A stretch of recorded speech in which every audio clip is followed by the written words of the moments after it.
Such a Nerd Podcast, proudly featuring Sonic Sloth. Did I tell you about my date with Steve last week? You went out with Steve? He's so cute! I know, he took me out to this little restaurant. Everybody shut up! I have an erection. It only happens 87 times a day. Stop what you're doing and witness penis perfection. This is more important than what you have to say. Your story can wait, cause I am very erect. Now let's all take a minute to watch my dick and reflect. Yeah. Dong. No, we're not doing this. Dong. Dong you upside the head with a dong and a beer. Welcome to Such a Nerd Podcast. I am Josh. Wait, what? David. David. Street Fighter 4. Okay. We're still playing that? Yeah. Alright, cool. What's up? Who's your character? Dawson. Dawson. In No. Street Fighter 4? Yeah, sure. Okay, cool. Yeah, I don't believe you. Yeah. Alright, Mm. let's get into the show. Yeah. Alright. Hey. Yeah. Yeah. Okay. So what are we doing this week? I have a story. You have a story. There has been a wrestling event. Yes, I'm going to review WWE Fastlane. We are going to be doing this a little earlier than usual, so we might not be as prepared because I am an asshole. Well, I did skimp out on the news. I still got a little bit of news to go over, but won't be as long as it normally is. Plus, not a lot really going on. The But story fans of the show are going to be happy. oh my god, it's a long story. It's a long story. I like long. I wrote a long story. I hope a it's long hard. story. It's long and hard. Is it throbbing? Be sure to check us out on Podomatic, Facebook, Googles. You didn't even fucking sound check us. You just hit the button. What?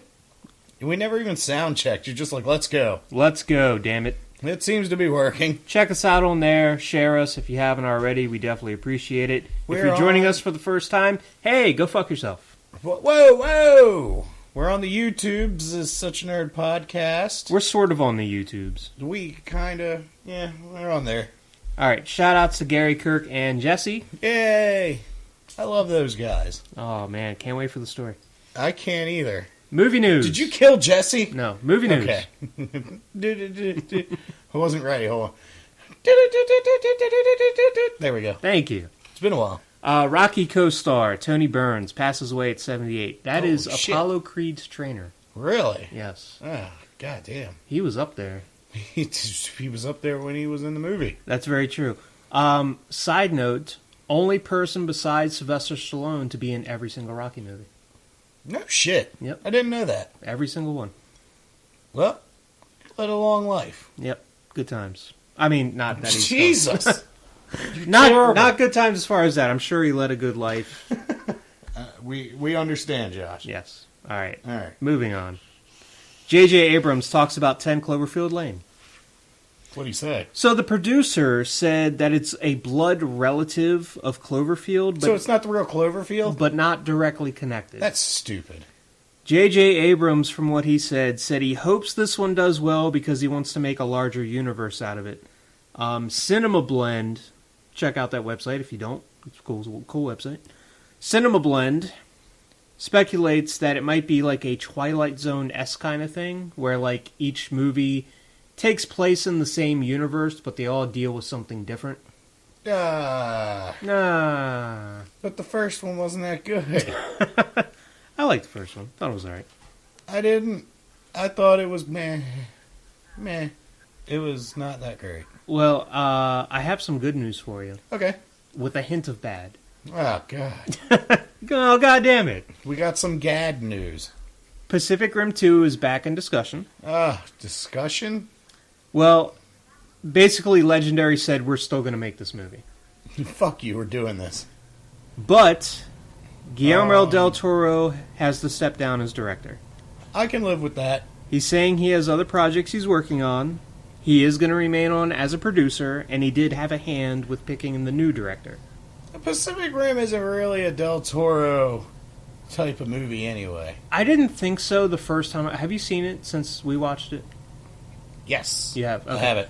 I was going to say, I didn't think so the first time I watched it, but the more times I've watched it, I'm like, yeah, that's a Del Toro movie. I might have to watch it again sometime soon. But the new director will be Stephen DeKnight. He will be taking over. He was the showrunner for Daredevil. Well, then that means they're at least in pretty good hands. Yeah, Everyone I would loved say so. Daredevil. Yeah, it was good times. New season's coming up, buddy. Yeah, that's why I don't think I'm too scared if he ends up in the boots and they actually move forward. Because he can work with a Netflix budget. Yes, that's very true. There you go. Positive number 1. I'm positive. What? I'm HIV positive. Oh, god damn it, Josh. Batman v Superman will be getting an R-rated cut when it's released on Blu-ray. Do you think that's coming out because of the fact that they're saying that the test screenings didn't do too good? And it's like, well, have hope. Could have to do with that. Also has to do with Deadpool doing well. But you're also telling me, hey, don't go see our movie in the theater because you're going to get a better version on Blu-ray. Yeah, it's kind of like a double-edged sword. Yeah. It's like, this is going to be cool, but this isn't. Fuck you. Yeah, so if you're going to do an R-rated cut, like, that's fine, but wait till after the movie's out.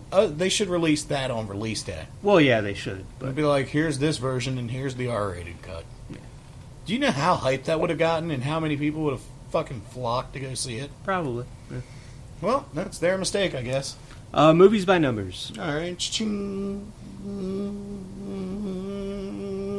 It didn't break. It's there. Deadpool is up to $250 million domestic. Shit. $516 million worldwide. It is. Here's some of the records that it has right now. Hold up, before you continue, we talked about it slightly, a little bit. I don't think if we brought it up on the show. I think we brought it up before the show when I said in another country it beat Star Wars. It was Russia. Yeah. In Russia, Deadpool beat Star Wars. There you go. Motherfucker. Here's some of the records that it has. Okay. Highest grossing X-Men movie of all time. Oh, they're going to give it the X-Men label just because 2 X-Men were in it? Well, yeah, it is a Fox property, and they have all the mutants. So. Fine. Highest grossing R-rated comic book movie film ever.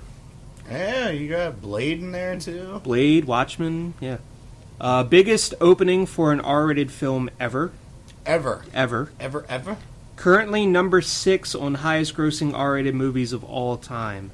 God damn. Biggest February opening ever. I can't really think any off the top of my head, and I didn't do any research because I hear about these notes when we get to the show. Yeah, I'm going to say it's done pretty well. It's done okay. That Deadpool movie's going places. I think people are going to like it. Yeah. Risen. I talked about Risen last week. Yes, you did. So that was the Jesus movie. Jesus! It did $14 million its opening week. Couldn't knock Deadpool out of the top spot. Didn't expect it to, but it is what it is. Sounds like it's not going to do too great. Budget of $20 million. Oh, that's kind of good news, I guess. Yeah, It'll it'll probably make its money back. It's holding at 57% on Rotten Tomatoes. The Witch came out last week. Yes. That is a horror film. It's 89% Rotten Tomatoes, so Whoa! everybody loves that movie. Horror getting a high review on Rotten Tomatoes. $10 million opening week. No budget details on that one. I gotta think, just from watching the trailer, probably didn't cost a fortune to make. Not a lot of horror movies do. Yeah. Unless they're big name remakes. Freddy fucking Krueger. Here we go. $100 million for Nightmare on Elm Street. Here we go. I did not know that. Holy no, crap. I don't know how much it made. I still enjoyed that movie. The remake? Yeah, I thought it was alright. I didn't hate it. It was the definition of alright. It was a by-the-numbers horror movie with Freddy's face. Yeah. The story was pretty predictable. The CG and the gore, though, were pretty damn good. Alright, I'm mad that his face was CG. I feel like we've talked about this before. I think we have, but I don't think we ever talked about it on the show because this came out before the show. I don't know. It did. Well, no, I think because we did remakes versus originals. Oh, we did. I don't know how in depth we talked about it. Well, It's been whatever. So long. His face was CG and it was fucking stupid. It was. And it wasn't Robert Englund. And Robert Englund's coming back again. Yes. So, anybody who says that he couldn't have done it, fuck you. Obviously, you're wrong. Movies coming out this week. Gods of Egypt. That looks is like another one of those God of War type deals. Yeah, that is the movie that takes place in ancient Egypt starring all white people. Because that's Egypt. Yeah, totally. Yeah. 12% Rotten Tomatoes. Believable. Eddie the Eagle. Huge Jackman. Yes. Playing an inspirational story guy. Yeah. And Taron Egerton. How bad is it doing on the tomatoes? 70% Rotten Tomatoes. That's so not too bad. No, pretty It's much kinda average. Actually, Jeremy Johns did a review on YouTube, and he was like, it's the exact same story as Cool Runnings. Like, exact. Takes place at the same Olympic Games. It's got the same thing. Even somebody in passing mentions the Jamaican bobsled team. He's like, exact same story as Cool Runnings. So it's a new Cool Runnings. Yeah, pretty much. All right. Cool Runnings is Crouching funny. Tiger, Hidden Dragon 2. Oh, I've been dreading this one. No ratings yet, Oh, but it's coming out this week. that sucks. Yeah. I didn't like the first one.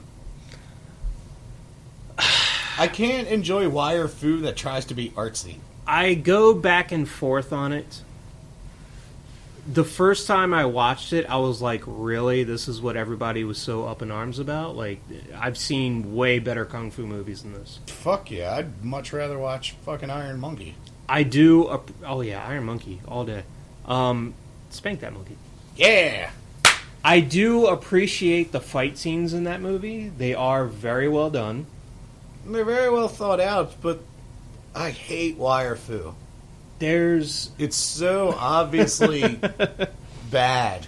like where she's running up the bamboo tree. Yeah. Yeah, that was pretty bad. And their feet's just kind of like kicking the things from beneath them, and they're just like trying to move their feet real quick. It's like, that's not a good shot. You guys need to figure this shit out.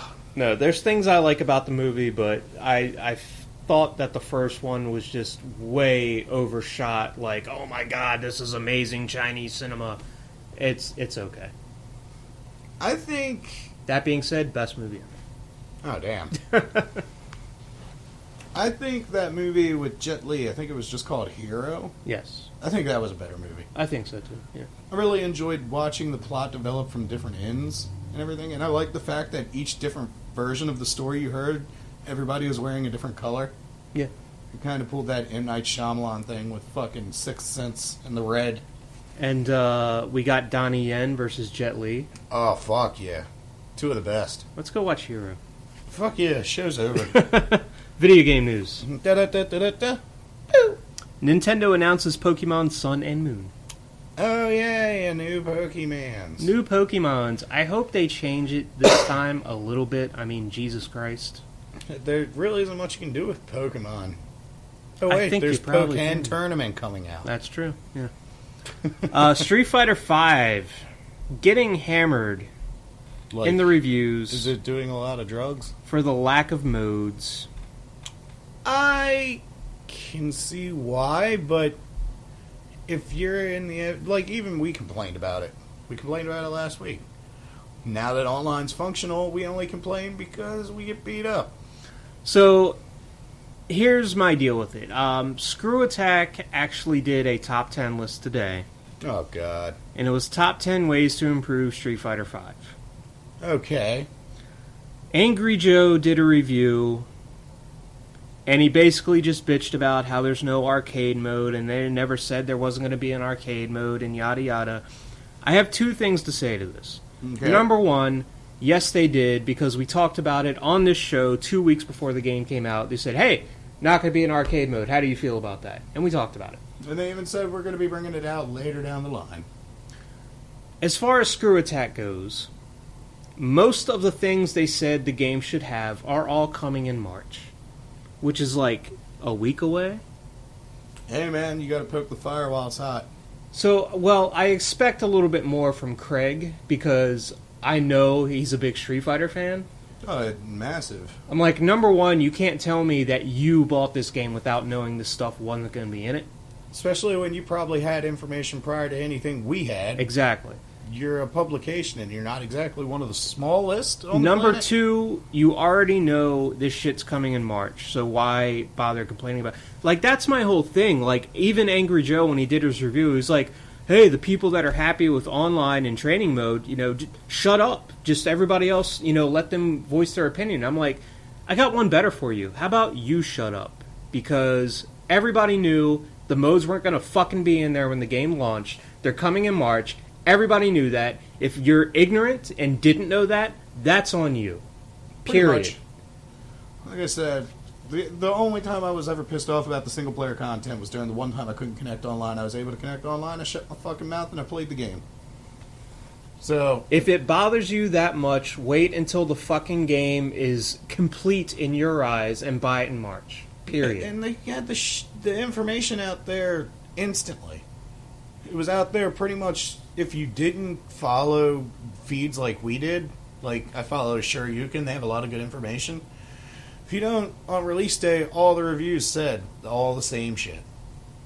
Day one, you could know. And if day one you were planning to buy the game and you're not a fan of Street Fighter, following these kinds of leads and information, what the fuck are you doing? I actually saw somebody write on a forum, well, it didn't say on the back of the box that it didn't have arcade mode. When have they ever said arcade mode on the back of the box? When has any game ever put something on the back of the box that said, hey, just so you know, this mode isn't in the game? Never. The internet is such a great place. That It's a fucking cesspool. so stupid sometimes. I hate the internet. We're an internet show, Josh. I fucking hate the internet. Look, the only point I'm trying to make is if it bothers you that you're paying $60 for an online fighter, wait a month. Wait a month and then buy the game and you'll have all the modes that you want. Or just shut up and go play something else. That too. Problem with the internet is everybody was given the ability to voice their opinion. Well, everybody's acting like they have to buy the game right now. Like, they can't buy it in a month. Like, they have to have it now, and it doesn't have the modes they want. I don't want to wait for the modes. But then everybody's like, oh, they should have just delayed the game. What fucking difference does it make if they delay the game for 2 months, or you wait 2 months to buy it? Fuck off. Moving on. Damn. Somebody got pissed. Alright. We're actually going to take a break, because I got wrestling news, and then I'm going to go right into Fastlane. Yeah, so keep wrestling news with Fastlane. Plus, I got to We can do calm that. down a little bit. I can see why you're frustrated. I mean, it's fucking stupid. And the fact that Screw Attack and Angry Joe both jumped on the same boat that every other fucking outlet went with, that's kind of disappointing because I actually do respect both of those outlets. Here's the... all the regular publications like IGN, EGM, GameSpot, Game Informer, they all gave it like 8.5. And they were like, look, it's a fantastic fighter. Yes, some single-player stuff is missing. It'll be there in a month. Yeah. But And then all the internet reviewers are like, fuck this game, piece of shit, 2 out of 10. would not bang. Oh my god. Alright. Well, I'm going to have to watch this Angry Joe video. I'm not going to do it on break or anything. I'm going to check it out when I get home because I haven't checked this channel in a while, but if he bashes it and the way it sounds like it, I might just have to unsubscribe. No offense, but fuck you.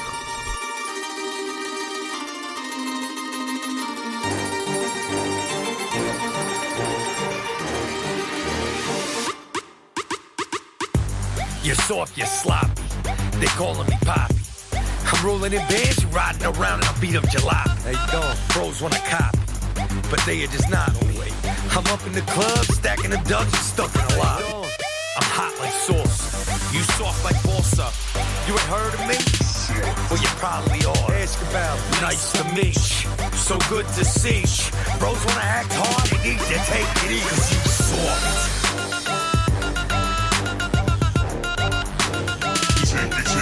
Cause you soft.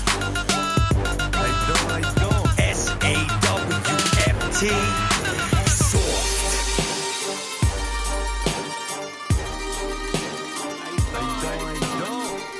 Alright, we are back to talk about I'm WWE David. Fastlane.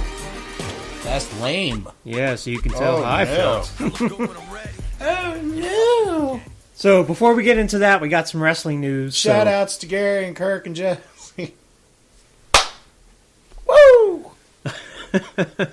Wade Barrett. Yes.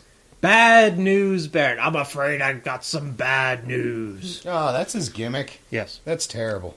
He's given his notice to WWE. He will not be re-signing. I guess it's not so terrible after all. I'm not surprised. They haven't done really anything with him ever. Like, they always start to push him and then they stop. Like, he won King of the Ring and it was like, oh, he's King Barrett. And then he lost like every week for like the next 8 weeks. So it was like, oh, that went well.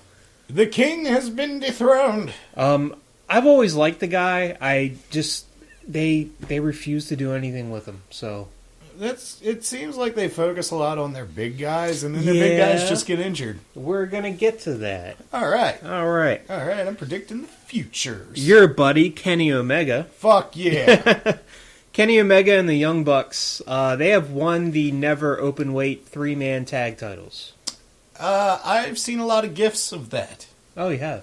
Oh, dude, they're all over Twitter. Okay. People love making gifs of fucking Kenny Omega. Well, he's very gifable. He's very gifable because he makes the most psychotic faces I've ever seen. That's very true.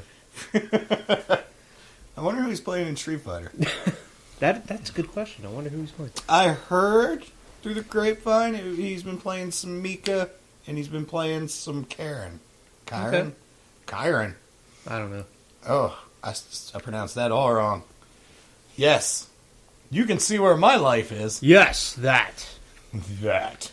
They beat Yano and the Briscoes, who were the inaugural champions. They won it at Wrestle Kingdom 10. Briscoes sound like some good beef. They're from Delaware, right in our backyard. Really? Yeah. Wow. Yeah. You never know who you're dealing with until you actually talk to them. Never know. So they won the titles. Good match. Check it out. They're doing this whole ROH and New Japan co-promotion thing right now.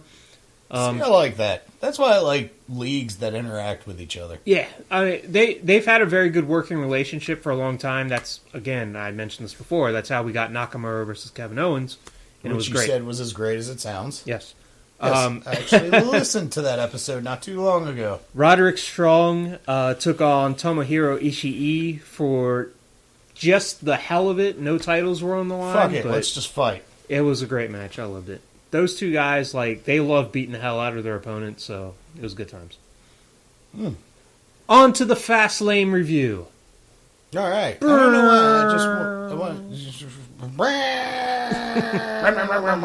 why. You were a train wreck. Couple things. Okay. First of all, in the pre-show. Ooh, the pre-show. The pre-show. They had the United States Championship defended on the pre-show. 2 out of 3 falls match between Kalisto and Alberto Del Rio was actually not a bad match. I'm not a big fan of Del Rio, but it's whatever. The guy doing commentary, get familiar with this name. Okay. Mauro Ranallo. Mauro Ranallo. Ever heard of him? No. Okay. Whoa. He used to do the English commentary for Pride. YOLO! I'm sorry. He used to do the English commentary for Pride before UFC bought them out. He went to Strikeforce and did the commentary for them before UFC bought them out. So basically he's just chasing jobs that UFC is just buying. He was doing the English commentary for the New Japan shows. WWE picked him up in December, and he's the lead commentator on SmackDown. Gonna be honest, haven't watched SmackDown in 10 years. Ouch. He did the commentary for the pre-show match, and oh my god. Knocked it out of the park? Or Knocked it out of the park. This Okay. guy needs to commentate everything from now until the end of time. It was so refreshing listening to a commentator actually talk about the wrestling in the ring, not talking about what Brock Lesnar just did 20 minutes ago, not talking about what Roman Reigns did last night, not telling me about the WWE Network, which I've been subscribed to for a year. Just calling the fucking match, and it was glorious. Oh my god, he broke his back! By God, he had a family. I know his name, JR. JR will Yes. never be forgotten. So moving on to the main show. Okay. First 2/3 of the show were really, really solid. Oh, then why is it so bad? You got 2/3 of a good thing. Last third of the show, like VH1 It's behind the last music. third, so this is supposed to be the best part, what you've waited all night for. Yes. Okay. Like VH1 behind the music, it all came crashing down. Well, then. Good on you. We opened up the show with Becky and Sasha versus Naomi and Tamina. Anytime I see Sasha, I'm in a great mood. Yeah. So, pretty good match. Nothing spectacular. Didn't have to be. Becky and Sasha won, which was expected. Not to break what you're saying, but Yeah. I just watched Zero crush an entire team. Well, it's 0. Sorry. Yeah. UMVC3 is on the in the background, and it was like ridiculous what just happened. Yeah, it's 0. All right, sorry. All right. Sasha Banks, please. No, it was really good. She's got some sweet back boobs. You know what I'm saying? Dat butt. Kevin Owens versus Dolph Ziggler. Oh. Really good match. My only problem is that we've seen this so many times recently. I think at one point they had 7 matches on Raw in like an 11-week period. It was ridiculous. They're just so good, or we're just running out of ideas. I think it's probably the second option. But it was a really good match. They're in Ohio. It was Dolph Ziggler's home state. It's like back when you're in the 90s and you had that one good mixtape and you just kept listening to it because it's like, well, everybody likes something out of this. Right. So let's just put it back in. No, and then it eats your tape. It is. They can always come together and work a really good match. I'm just kind of like at the point where At the point right now, it's eating the tape. they need to do something else with these guys. Okay. Kevin Owens is the best heel they have in the company, period. He's a great heel because he seems like such a great guy. He's a bad guy who is a good guy at the same time. Yes. He's insane. AJ Styles versus Chris Jericho. So again, I kind of have the same problem that AJ Styles comes in, his first match is against Jericho. They have a rematch on SmackDown, and then this is the third match to kind of blow off the feud. I'm like... Styles wins, right? Styles won, yeah. Thank you. But I was kind of like, why didn't you just like hold out on giving this to me until the pay-per-view? Like, build some anticipation for this. Damn. I don't want to see it every week. Man. But AJ won, so all good. At least something's good out of it, right? Jericho did kick out of the Styles Clash, which a lot of people are kind of upset about. I personally didn't have a problem with it. Look, the Styles Clash is a very cool move, but it looks weak. So, it's kind of whatever. But I kind of think the ending that they went with was better because Styles made him tap out. So he has a submission Makes him move. look like he's stronger. Exactly. Styles has a move called the Calf Killer. Yeah. Very devastating. Like, it's a legit submission hold. Very Didn't they devastating. just looking. change the name of that? I was going to bring that up. Okay. Can't say killer on WWE, so it's now the Styles Crusher, or excuse me, the Calf Crusher. Yeah. I think it was, I believe it was actually Aubrey Sitterson, the guy that does Straight Shoot, that brought that up that I saw on Twitter, and I was like, it almost sounds more brutal, actually. Oh, killer. Uh-huh. And then it's just like this thing that sounds more like it has viscera now.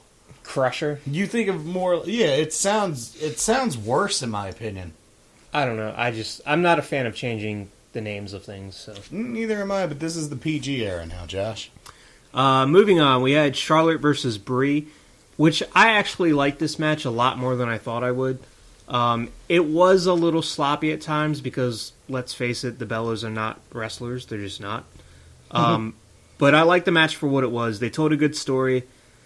Brie wore Daniel Bryan's kick pads that he wore on WrestleMania 30 when he won the title. So that was pretty cool. Yeah. So overall, good match. Charlotte's a good heel. Then we had Ryback, Big Show, Kane taking on the Wyatt family. If there was one match on the card, because you can make an argument for any of these matches, like, oh, this person might win or that person might win, like, oh, Kevin Owens just won the IC title, but they're in Dolph Ziggler's home state, he might win.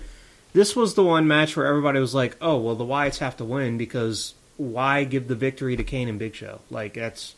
Why? Why do that? Kane and Big Show take the win. Yes, they do. I don't Son of a bitch. understand why, especially when I get to what I'm going to talk about later. But just keep that in mind. Ryback, Big Show, and Kane beat the Wyatt family. Maybe they just hate that state that much. It's like, hey, you're here to see your hometown boys? Here you go. Watch them lose. Edge and Christian talk to the New Day. So this is where the show started to go downhill. Well, really, Well, the slope had to hit some point. Really, it started to go downhill with the Ryback Kane Big Show fiasco. Okay. The fiasco. Yes. It's no longer a match. Edge and Christian called New Day out to the ring, and they basically had like a 10-minute promo. I'm not going to lie. Edge and Christian have been there a long time now. Well, yeah, they just came back because they have a new show on the network called okay. Edge and Christian Show Total Weeks of Awesomeness. And That makes some sense. It always feels like, though, that they're just trying to pull attention back to the Attitude Era. Oh, absolutely. It's like, can we just... I know we got to stay PG, but these guys were huge. So they have like a 10-minute promo, and then they both start kind of making fun of the League of Nations. Yeah. So the League of Nations comes out, they all get into the ring, so you're like, oh, we're about to have this big throwdown, and then nothing happens. Always wonderful when you watch a hype up for something that doesn't actually happen. Edge and Christian and the New Day just leave the ring, and they dance in the aisleway while the League of Nations stands in the ring like a bunch of idiots. Wow, that doesn't sound like a waste of anybody's time. So I go back to the United States title being on the pre-show. There you go. Which I would say is a pretty big title. 20 minutes wasted on the actual show for this bullshit, and they could have had that match. Yeah. I would much rather watch a hype up of something that doesn't happen. Yeah. Yeah. Social Outcasts come out. Okay. After the New Day thing.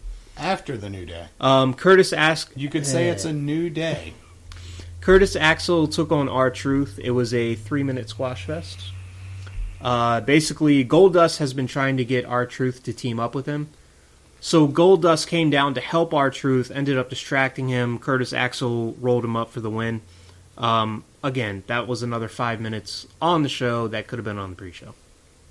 Well, why would you want to waste time in the pre-show with something like that when you could have a whole event, a belt match in the pre-show? Yeah, it's fantastic, isn't it? Yeah, it's glorious. Moving on to our main event of the evening. Brock Lesnar versus Roman Reigns versus Dean Ambrose. Sounds good on paper. The winner goes on to face Triple H at WrestleMania. Until you hear Triple H. Oh, sorry. It was a really good match. And I was actually super into it right up until the end. There was a spot, my favorite spot of the match. Roman Reigns lifted Dean Ambrose up, and he was going to do a Samoan drop. Yeah. And Brock Lesnar came up behind him and suplexed both of them. It was good. It was so good. That sounds good, and it sounds like he was one of the only people that could have pulled that off. Yeah, absolutely. That dude is built like a brick shit house. So, at the end of the match, what won it? Brock Lesnar has Roman Reigns in a Kimura. Okay. Dean Ambrose gets a chair and hits Brock Lesnar in the back. So, breaks the hold, and it's like, okay. Is this legal in the match, or was the ref distracted? No, it was no disqualification. Okay. Just So, making sure I know before I get into this. by the way, Dean Ambrose is also from Ohio, so keep that in mind.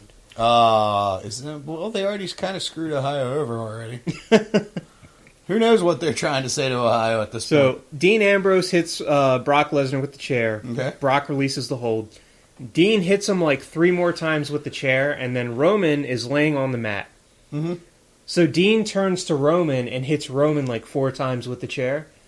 So you're he's just like going for broke. At this point, the crowd's going nuts. They're like, fucking right, Ambrose, win it, win it. So he turns back to Brock, hits Brock with the chair 1 more time. Brock tumbles to the outside of the ring. I'm calling Lesnar wins, just from the way you're talking. Dean Ambrose turns around, gets hit by a spear by Roman Reigns. 1, 2, 3. What? That's the end of the match. Wow. So Anticlimactic, a little. Anticlimactic, but this is also like problem number 1 why people don't like Roman Reigns. So you were just in a Kimura lock for a minute, like a solid minute. Yeah. You got hit with a chair 4 times. Mm-hmm. And the time it took Dean Ambrose to hit Brock Lesnar once and then turn back around, you were already standing up and you hit Dean Ambrose with the spear and pin. Where's the selling? It sounds like it already sold. It was already out the door and shipped. This is why people turned on John Cena. Oh. Because it's Superman. Like, you can't beat Superman.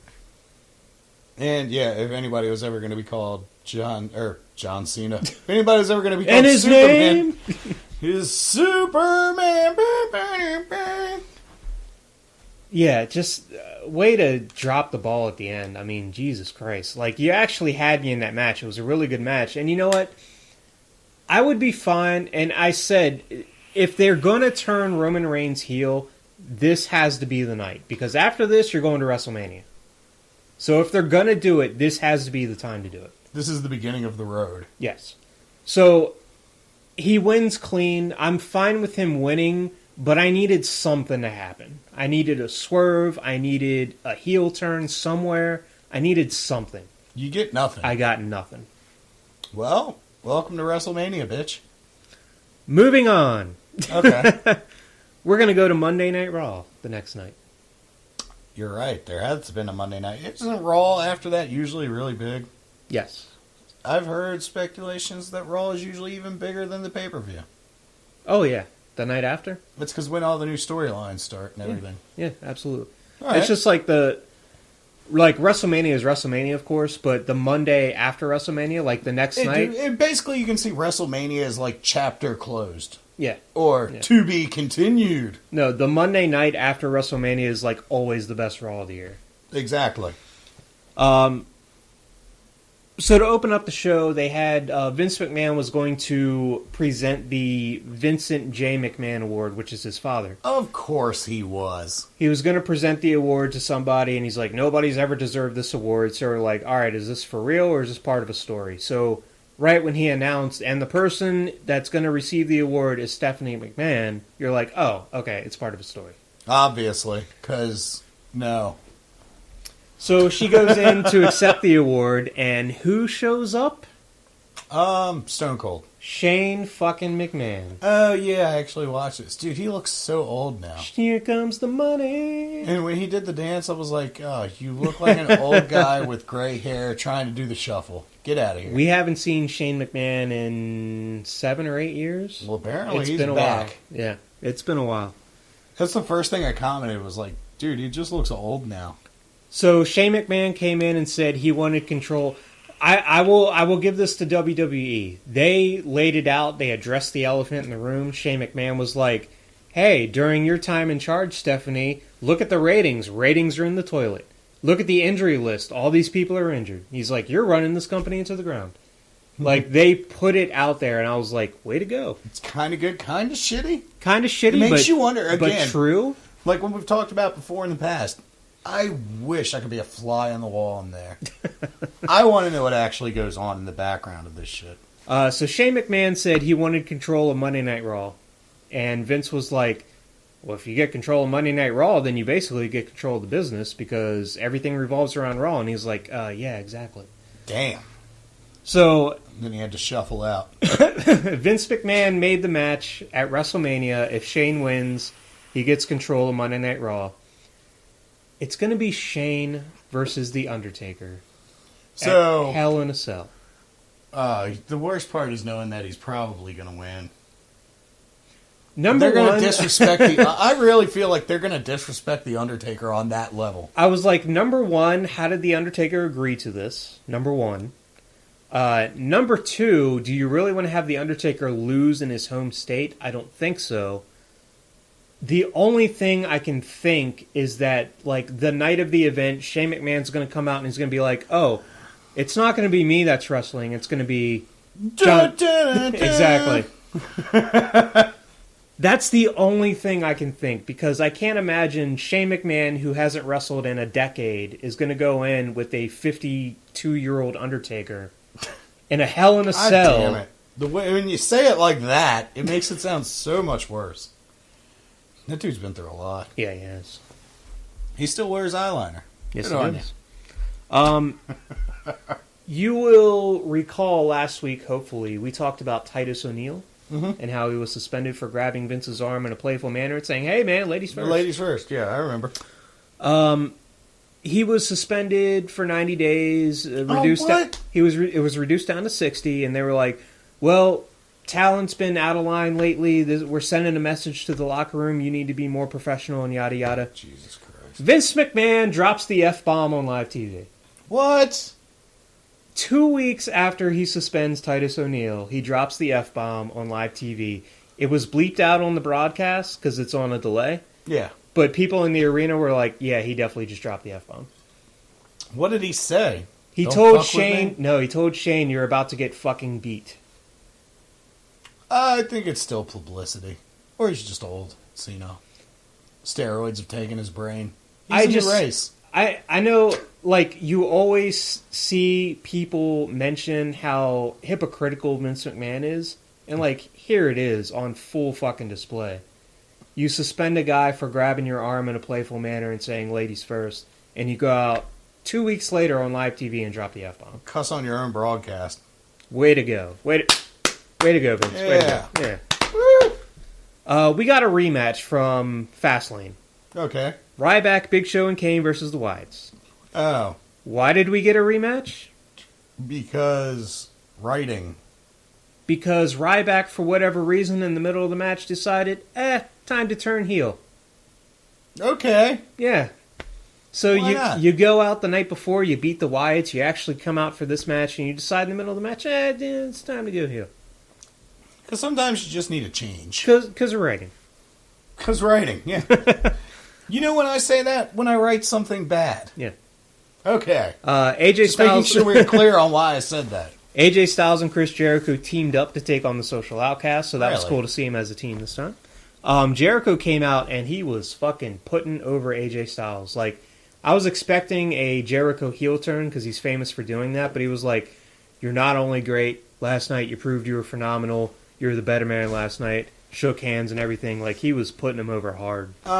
I didn't think something like that would happen out of just the sheer fact that AJ Styles is a big draw for the company itself. Dude's a vet, and then on top of that, Jericho disappears to go out on tour. All the time. So, I think that was the best scenario they could have had to make it so they can do more positive things with those two. Does that make sense? Mm-hmm. So, in the end, I don't even watch wrestling, and I'm just making comments. I hope they at least sound good. Yeah, sure. But yeah, like in a future event, what if AJ Styles has a big fucking storyline going on with somebody where there's a lot of fucking beef and everything? Boom, Chris Jericho just comes out and it's like, what? And he's like, just got off tour, bro. Look at my yoga body. Exactly. Fucking DDP. Becky and Sasha were having a chat in the ring, and Sasha was basically like, look, I'm going to WrestleMania, I'm going to face Charlotte. Charlotte, of course, interrupted. I really like Charlotte as a heel. Possible setup for a three-way match. I would be fine with just Sasha versus Charlotte. It's a hell of a three-way. If they want to put Becky in there, fucking go for it. Hell yeah. End of the night. End of the night. Good night, everybody. Sweet dreams. So, Roman Reigns had a match against Sheamus. Yes. Triple H came down and started attacking Roman Reigns. Why? So, I want to go back a second to the Royal Rumble. Okay. Which, by the way, I need to go back to the Royal Rumble for a second time. Side note on the side note. Yes. During the Royal Rumble, if you'll remember, the League of Nations came down, attacked Roman Reigns, didn't throw him over the top rope, because Lord forbid, pulled him out underneath the bottom rope, put him through a table, and left him there. Roman Reigns went to the back and had a nice 30-minute nap in the back, and then came back and, Because you have to go over the top rope. Yeah. So he got a nice little rest, and everybody was pissed that he got to rest, and other guys like Jericho went a full 45 minutes and all this stuff. I was like, I know they were trying to build sympathy for Reigns because he got jumped and put through a table. You know what would have helped with that? Blood. And I'm not one of those guys like, oh, everybody needs to bleed on every match. Like, I don't want Ric Flair and Shawn Michaels, like, 2005 back. Which was great. Like, getting busted open. Everybody just gets busted open out of nowhere for no reason. Yeah, like Attitude Era, like there's blood in every match. Oh, Like, Attitude Era was full of blood. Like, you looked at me and I started bleeding. But I was like, you know what would have helped there? Blood. And I actually put that on TPWW forums, the People's Wrestling website. Been going there for years. But I actually put that on the forums. I was like, what would have helped? Blood. So at the end of the night, Triple H attacks Roman, and jams his head into the announce table like 20 times, and then punches him a bunch of times. Roman Reigns gets busted open. So it was like, oh wow, there's blood on Raw. That's amazing. But at this point, I'm like, it's too little, too late. That should have happened when he was leaving. Like, you're not building sympathy for him. Crowd was fucking going nuts that Triple H was beating the shit out of him. And it was because he was beating the shit out of him. It wasn't because he was bleeding. No. Nah, it's too late. It is. It's too little, too late. But also, I was still like, oh, there was blood on Monday Night Raw. That was different. I haven't seen that in a while. And then I found out later that there was a fan at ringside who was recording it on their cell phone camera, and one of the announcers slipped Roman Reigns a blood capsule. And he went like that. So it wasn't even real blood. A blood capsule. That's... well, at least they got over the fucking razor blade era, I guess. I'm like, dude, if you're gonna do it, fucking do it. Well, that doesn't happen anymore. So, anyway, everybody hates Roman Reigns. So, my big question is, alright, so you're obviously dead set. I don't know what the fuck Vince McMahon sees in Roman Reigns, to the point where he's like, fuck you people, you will like Roman Reigns, and everybody's like, no, we won't. I'm keeping him around anyway. What's gonna happen when they go to WrestleMania, and Roman Reigns wins the belt, and everybody's booing? What do you do then? You just keep moving down this train wreck slide you got going on. You're already off the rails, but now you're rolling downhill. Where do you go from there? You'll wait and see. That's all you can do. All right. You're not a writer, bitch. So we are going to take our second break. Yes. We're going to come back. I'm going to try to clear my throat up because I have a... Cock in the throat! I have a story to read. And that. I cannot wait. I have been waiting for this for 3 weeks. Oh.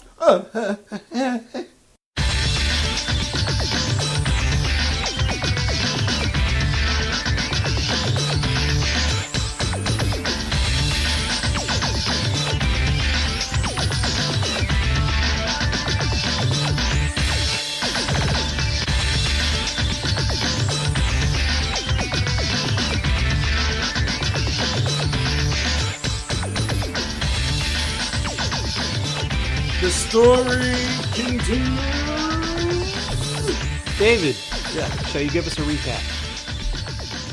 Recap is what did happen last time. I remember that we got the gnome powder, and the captain had to suffer for it. Yes. Everybody left the room, and he took on a heavy case of butt rot. Yes. He also emptied his bowels a few times. There were a couple farts. That was fun. I enjoyed editing that. But as we last left off, we figured out a way to cure the butt rot. The captain launched himself after the cure of taking down the ball of magic of constipation. Mm-hmm. Launched himself out of the ship as we learned the butt rot wasn't in fact butt rot, but it was a fecal elemental. Yes. A fecal mental. And his name was Fecalite Turd Herder. And he was finally back and free of the gnome's curse. Yes. And they're all on the ship, and all the water around the ship is brown. Yes. The captain skinny dipped for 3 hours and completely destroyed the water. Who he was last seen swimming in because he launched himself off the ship. Yes. Swimming in his own feces. All right. That sounds like a good one. Yeah. I hope I never have to write about that much poop again. And the last line? Are you friend or are you foe? Are you friend or a foe, you daft fool? Fecalite said as he leapt towards Mace. Mace Hammer is able to sidestep and take a giant swipe with his sword, cleaving the ship monster in twain. 2 halves of the body fell to the deck of the ship with a distinct and nasty-sounding splat. It's like if you dropped a giant wad of shit-covered toilet paper on a tile floor, only worse because this is pure shit. Damn it. There's the paper. Mace steps back as the halves squirm about, making all kinds of foul squishing sounds as they morph into two fully functional fecalite turd I herders. don't think I can do this. The one that spawned from the top half turns to Mace, and the bottom half turns to Gary and Jesse. Oh, shit.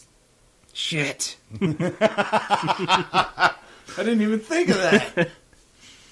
Off in the distance, the captain floats to the top of the water, having seriously just lost about 30 pounds of body weight with that massive crap. He knows that Created another pig. What did you expect? he knows that he needs to make it back over to the ship and help in the fight, but he struggles to move his limbs. Like, you know when you're really sick with a stomach deal and you have a huge bout of diarrhea? Afterwards, you just need to sit down for a second and recuperate. It's like that. Just give him a few. I can't stop laughing at that. Because it's true. It hurts already to smile this much. The former top half... Oh, I should probably say, this is 12 pages. This is the long edition. The former top half of Fecalite shoots out a semi-liquid blast of diarrhea at Mace. His eyes widen for a moment as he performs a Kratos dodging roll to the left. Unfortunately, one of the captain's crew was standing right behind him. He catches the full foulness of fecal matter right into his mouth. Oh, god damn it. A steady stream pours in as his body expands and brown ooze leaks out of his nose and tear ducts. Jesus. His eyes roll back into his head as he collapses. That's like a Mortal Kombat fatality that they were afraid to use. Watch out for the stream of poo! Mace shouts as the bottom half prepares to attack Jesse and Gary. As the creature winds back, Jesse shoots out a spear-like protrusion from his arm, stabbing the creature in the chest. The lumpy monster slumps over, dipping his head before letting out a sinister laugh. He looks back at Jesse, smiling. Jesse draws back the blood spear into his body as the hole left in the monster instantly heals itself. Yes, just like the T-1000. I told you! A few seconds after Jesse absorbs the blood back into his body, he falls over in pain. Ha ha! You fool! Perhaps you didn't notice, but I'm made of shit! What did you think was gonna happen when you pulled that shit-covered weapon back into your body? Oh, no. Now my poo is coursing through your bloodstream. Dude. Gary tosses a small object at the monster like a pitcher throwing a 100-mile-an-hour fastball. It sticks into him as he grabs his brother and the two duck behind a stack of barrels. You might want to take cover, Gary says softly. Mace and the other crew members duck behind whatever they can as a small explosion causes the poo demon to explode. Oh, explosive diarrhea? Exactly. You can only imagine the foulness of a 4-foot-tall mound of poo exploding. Chunks of feces spray all over the deck, this time sounding more like tomatoes splattering against a wall. That's very good imagery. Mace peeks out from behind a large box he was hiding behind, asking Gary if he had another one of those up his sleeve. Sure do, says Gary. Magic balls everywhere. But as he is preparing to toss another, the other turd herder lets out a roar as he calls over the splattered bits of poo. They all form back together into a single being. Just like a T-1000. It's no use. We aren't getting anywhere with this. Mace agrees and decides to take the shit into his own hands. He bull rushes turd herders, sending both of them off the side of the ship. Mace appears from under the brown, murky water, but there is no sign of turd herder. Oh, I'm fucking dying. Gary looks over the side. Where's the monster? He asks. I'm not sure, but if we both went under, but I lost track of him. Perhaps mixing with the water has caused him to become extra runny. Maybe he couldn't hold together his form anymore. The worst part is I was envisioning when you said it, I was like, oh my god, he's going to pull up Poseidon from God of War 3. Possibly, but I doubt it. We need to find him. Gary looks back to check on his ailing brother. As May spots the captain floating off to the side, he swims over to him and paddles them both over to the boat. Thank you, laddie. What a nice guy. I didn't have the strength to go on. Mace says nothing, only worried about the terror that turd herder may let loose upon the land. The crew Good name. The crew lowers a rope into the sea. Mace secures himself and the captain as they heave him back up to the deck. The captain should be okay with some rest, but what about Jesse? It's not good. He essentially has a blood virus. But since he's part blood demon at this point, it's spreading at a rapid rate. There's nothing I can do for him. Off in the distance, an explosion is heard, as everyone on the boat turns towards the loud noise. No more boggin' floggin' loggin'! We have to help! The crew takes the captain and Jesse down to the barracks as Mace and Gary hop in the obviously not from Xenogear Spiderbot. Hey! It's back! When they arrive in the village, tiny pantless gnomes can be seen running around in chaos screaming. Are their dongs flopping? Oh, absolutely. Fuck yeah. Of course, that's the first thing I think about. They're pantsless. Dongs. The Elder! You have to save the Elder! Mace and Gary rush over to the Elder's hut where they see Turd Herder about to strike a fatal blow. Gary swiftly throws one of his explosives into Turd Herder as Mace grabs the Elder and they rush outside, narrowly escaping the blast. Thank you so much for coming back. I would just like to say, in my imagination, I see that as like a slow-motion diving explosion. Oh, absolutely. Feces and absolutely. magic. It's very magical. Save your thinks. That only bought us a short amount of time. He's going to reform himself, and we need a plan. We have one. It's how we trapped him in the first place. We need a stool softener. Why would a soften stools? Then we wouldn't be able to sit on them. Ignore him. Where is it? God, that's such a bad joke. I know, right? So good. I have it right here, but it has to be deposited in a specific location. No. Dear Harenth, how are we going to do that? Leave it to me. Gary once again begins assembling some kind of strange-looking device as the door on the Elder's home bursts open with a fully formed turd herder. You! He shouts as he juts his finger forward towards the gnome elder. A clump of poo flies off the end of his finger, splattering onto the face of one of the other gnomes. Mace sighs loudly as he realizes what he has to do. He gains the attention of Turd Herder as Gary completes his weapon. The device is made of many moving parts but resembles a large crossbow. Oh, okay. Give me the vial, little guy. The elder tosses the tiny vial of stool softener to Gary. He grabs it out of the air and loads it into a much larger cartridge and jams that fucker into the weapon. Jesus. He cocks that bitch like Arnold Schwarzenegger cocks a shotgun. So he just flips it? Yeah, he's... Tiny parts of the device spin and hum as Gary takes aim, waiting for the perfect moment to strike. Mace looks over, seeing that Gary is ready to fire. He's able to circle around Turd Herder so that his back is to Gary. Too bad you're a foe. You could surely make a powerful ally in battle, but as it turns out, your shit is old. Mace slams his hands into the side of Turd Herder's head. Pushing with all of his might, he burrows his hands into Turd Herder's dome. So I kind of lied when I said he wasn't a poo puncher. Hey, sometimes you gotta do what you gotta do. He burrows his hands into the side of Turd Herder's dome until his fingers touch each other. Damn. Mace kicks his own legs out from under him. Using his full masculine physique, he wrenches Turd Herder's head downwards, giving Clary a clear shot to the poop chute. It's gonna go up the ass? Yeah. Oh, no. Gary pulls the trigger as an amber-colored blast shot out from the crossbow-like weapon. The cartridge spins rapidly as it heads right up Main Street. Thank you, Deadpool. We would like to credit Deadpool for that joke. Thank you. Turd Herder struggles to get away, but Mace refuses to let him go. That's fucked up. As the stool softener works his way through his body, his consistency changes from a solid brick to more like chocolate pudding. That sounds like every morning for me. Parts of him drop and fall off onto Mace.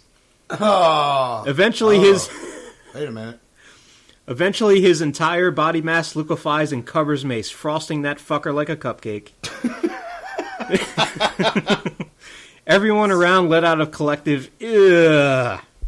Oh, man. He won't be pulling himself together anytime soon. I see his core. It's that one lump of shit remaining. One of the gnomes hurries over, scooping the last chunk into a small box with many locks on it. It is done. Thank you so much for coming back to help us, brave heroes. Let us drink and dance and sing songs. No. Mace looks over at the elder. Bath first. Bath first. I got a little bit of shit on me. Mace cleans himself off with a refreshing hot bath as Gary pours over a great many scrolls in the tavern. Mace walks in, joining Gary. What about your brother? That's what I'm doing. I'm looking for some way to help him, but I can't find anything. I mean, getting rid of a virus from a normal person is no problem.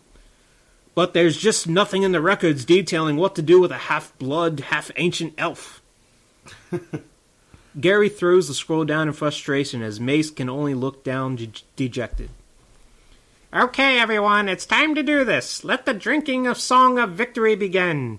Yes. All of the gnomes in the tavern begin to bounce up and down as they collectively sing the ancient song that has been passed down through the generations. From thy windows to thy bulwark, till thy perspiration doth drip from thy nether regions, till all the fair maiden doth beckon, oh, skeet, skeet, skeet, skeet, fucker of mothers, skeet, skeet, skeet. This is the best. This is the greatest song ever. One of the gnomes attempts to break dance on the wooden floor of the pub. How can he do that with his stubby little legs? Fuck you, that's how. Mace calls It's over a whirlwind of T-Rex arms. Mace calls over the elder gnome. You may remember, we had more companions with us on our previous trip here. One has fallen ill. Turd Herder infected him in his bloodstream with some sort of virus. Yes, your friend filled me in on the details. Unfortunately, I know not what to do, but I believe I know someone who might. Gary turns and faces the elder, slamming his hand down on the table. Who? Where? Well, you know that mountain that your laser cannon of doom drilled a hole through? At the top of that mountain lives a dwarf. And he will have the cure for the disease? I'm gonna go with no on that. Gary stands up, looking threateningly at the elder. But, he may be able to direct you to someone who can. Let us make haste, Mace. He's a guy who knows a guy. To the Xenogear Spider-Bot. I mean not Xenogears. To my Spider-Bot. Before you head out, I love it. just a warning. He's a little difficult to be around. That's why he moved up there. Difficult how? He gets high. Like, not height-wise. Like, oh my herenth, what the hell is going on type of high. Blaze on till the day's gone, baby, baby. And he talks funny. Basically, what I'm saying is make sure you take your magic powder or you will need it. Mace nods to the gnome as he and Gary exit the tavern, making the way to the Spider-Bot. They hop in and fly off to the mountaintop. They come upon a small clearing at the top, but there isn't enough room for Gary to land. The two talk and agree that Mace will jump down to the clearing and search for the dwarf. Gary will return to the ship and tend to his brother and come back to pick up Mace at first light. Mace hops into the small grassy patch as Gary flies off into the distance. It doesn't take long for Mace to find a small opening in a cave with the distinct glow of a fire. He enters in, stumbling upon an old dwarf sitting in a wooden rocking chair. Greetings, my name is Mace Hammersteinfisten. The dwarf says nothing. Please, I've traveled a long way and I'm in dire need of your help. The dwarf says nothing still. I have a friend who's very ill. He has some sort of virus, and we don't know how to cure him. Yes, a friend who is sick. Fuck off and eat a dick. Excuse you? How about I throw your tiny ass off the side of this mountain? Oh, twy you might, but just because I'm small doesn't mean I can't fight. Look, I was told you could point me in the general direction of someone who could help. Otherwise, I'll be on my way. Giving up so soon, are you? You'll never get that cure for the poo. So you do know who can help. And wait, how did you know how he even got the virus? She talks to me and guides me. Come with the powder and you shall see. Who talks to you? Helwith, damn it! Now come over here and sit. That's a good one. Mace cautiously walks over to the dwarf and sits in front of him. You must speak with her as well. Good hell, son, what is that smell? Remember that shit, demon? Oh, white. Must have been quite the sight. White. Yeah. Please say you kill him and I don't have to do him. I can see why people would get annoyed with you. On a spirit journey you must go. The only way to get there was to use that blow. Mace pulls out the pouch of gnome powder. He opens the top and looks down at the substance. What exactly does this do? It will take you to places, Mace. Just grab a pinch and hold it up to your face. Mace does as instructed, and then up your nose the powder goes. Mace breathes in through his nose, sucking up all the white powder. He stares blankly for a moment, waiting for something to happen. After a minute or so, he looks back at the dwarf with one of those "you're full of shit" kind of looks. As he goes to speak, he has trouble forming words. The dwarf laughs as Mace sees a rainbow of colors coming out of his mouth. I can hear colors! Mace says as a huge smile comes across his face. A spark of bright light shoots out from the fire behind him and landing on the wall. The flames spread, burning away the cave walls around him, revealing a bright white room full of smoke. But not that fire smoke, more like that shitty fake smoke you get from smoke machines. Yeah. Mace attempts to wave the smoke away, but the room is far too full. He hears the distinct thump of what sounds like a heartbeat. He walks forward, eventually finding a red carpet. As he walks down the red carpet, he comes across a large white door being guarded by a Sasquatch? I'm sorry, sir. You have to wait in line. Mace looks around, seeing no one else there. But, I'm the only one here? Sir, I don't want to have to send you back down to wherever it is you come from. Titty la clitoris? Hell yeah. Sure, look, just wait here, please. Mace stands at the door, waiting and waiting for days before finally snapping. Come on, you walking carpet. I don't know how long I've been here. I don't know how long I have. I've been here for who knows how many days. Sir, you've literally been standing there for 3 seconds. Mace starts laughing uncontrollably. 3 seconds? Really? I'm like, oh my Harenth, I've been here for days, and you say 3 seconds. The door opens as the Sasquatch pushes Mace through the doorway. He stumbles inside and enters a room full of people who are all dancing around having a good time. Over at the bar, people are desperately waiting to get their 17th overpriced Cosmopolitan, as some guys in Don Johnson-esque sports coats snort various types of substances. Gnome powder. Yeah. Mace starts to wander over to where the powder is before something catches his eye in the back of the room. As if pulled in by some tractor beam, he gravitates over to the small humanoid creature. Like the parting of the Red Sea, the other people dancing around move to the side as Mace inches ever closer. Oh, God. The being that he's fixated on is rather small, about waist high, and fully decked out in white leather and that really great teased 80s hair. Fuck yeah. Hello? The being stops dancing and grabs Mace by the hand. As she does, all the other people in the place disappear. Oh, no. What in the blue hells is going on in this place? Bitch, I've been waiting here forever for you. Like, geez, do you have somewhere more important to be? I'm sorry, I think? Who are you? I'm Harenth, you dumb slut. What? Harenth is a halfling? Well, not naturally, of course, but I can take on any form I want.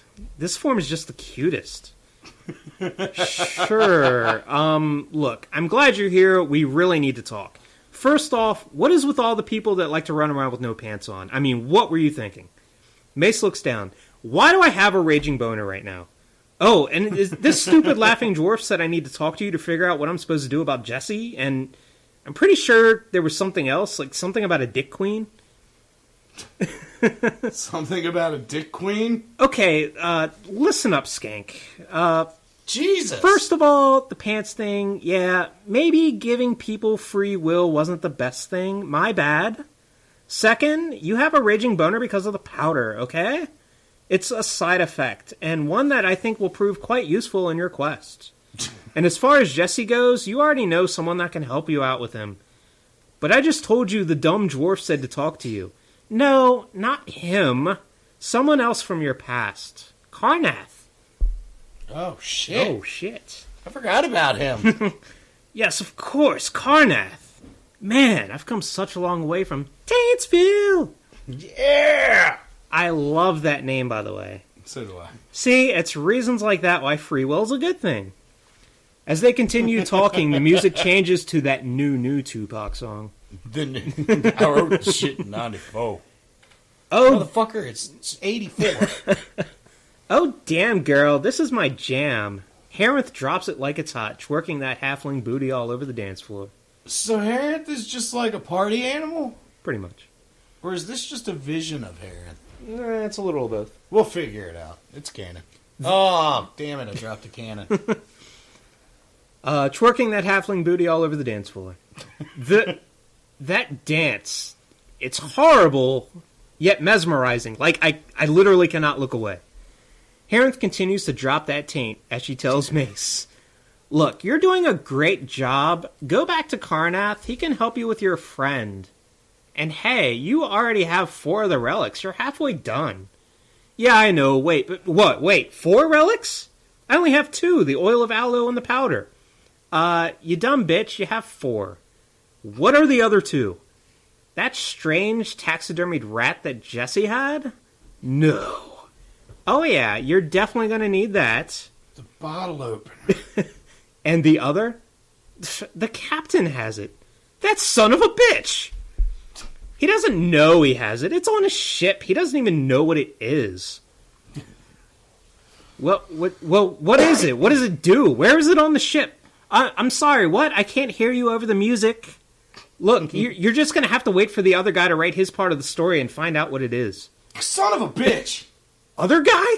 Story? Did you get into my powder? Get your own, motherfucker! Harith chuckles a bit. Oh, me damn it. Look at the time. You'd better get back. Damn it. And I have many realms to look over. Here, I'll have my gay friend show you the way. Harith yells out, "Franz! This guy needs a ride!" From the back of the room, a tiny fairy appears and floats over to Mace. Yes, it's a gay fairy. I went there. Damn it. Ja, Herr Maiden, what do you need, ja?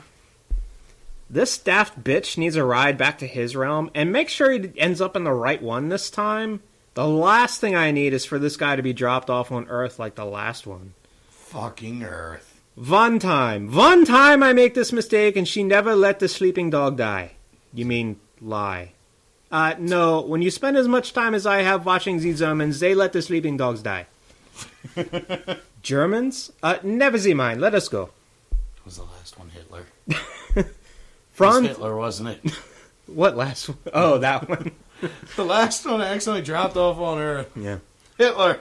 Franz escorts Mace back out of the large white doors and past the Sasquatch. They go to the end of the red carpet where Franz waves his hand towards the floor, revealing what appears to be a bottomless pit. This powder's awesome. Now, Mr. de Maces, you have to fall through the hole to get back, yeah? Seems like a bad idea. I mean, where will it put me? Well, your body's still in the cave with the dwarves, you know, your spirits will be sent back to, I hopes. You hopes? Well, yeah, spirits magics is tricky, yeah. It is possible your spirits could end up in the piece of fruits or animals? I would think Harith would have perfected this by now, no? Oh, the Harith, she wanted you to have this. Franz pulls out a ring of all that is holy and places it in Mace's hand. There's a small piece of parchment wrapped around the ring. She says you will know what to do with the ring when the time comes. And the paper is the recipes for chicken panini. She says you love to make sandwiches, yeah?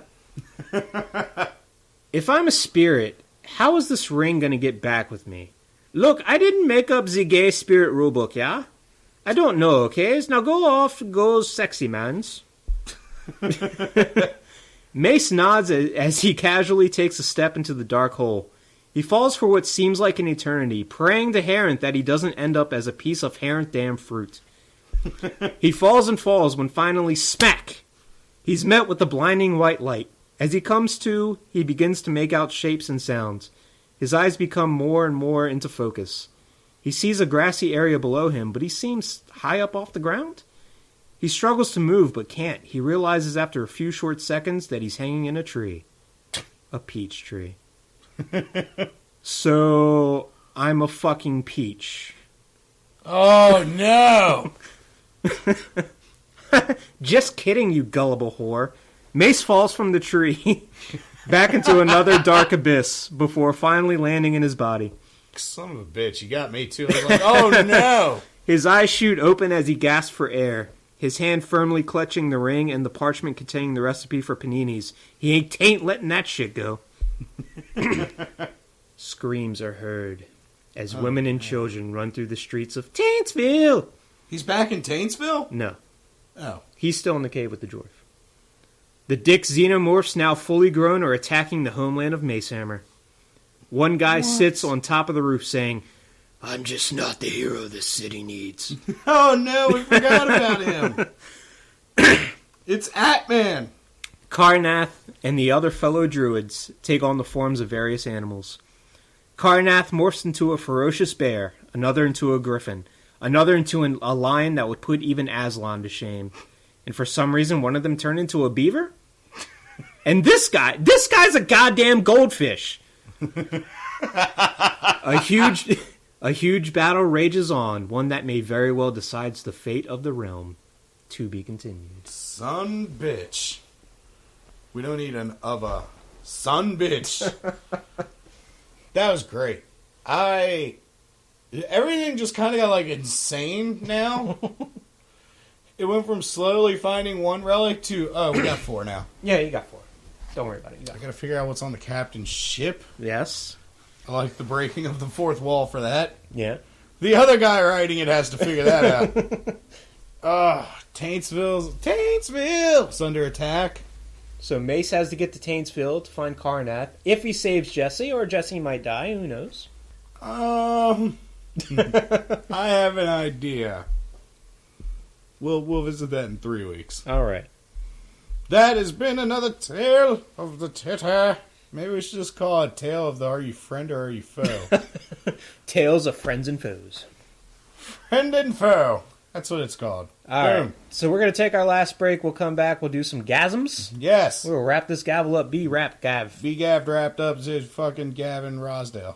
You better wrap that gavel up, B.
Oh my god, I'm so having an nerdgasm. We are back to Such a Yawn podcast. Hey, man.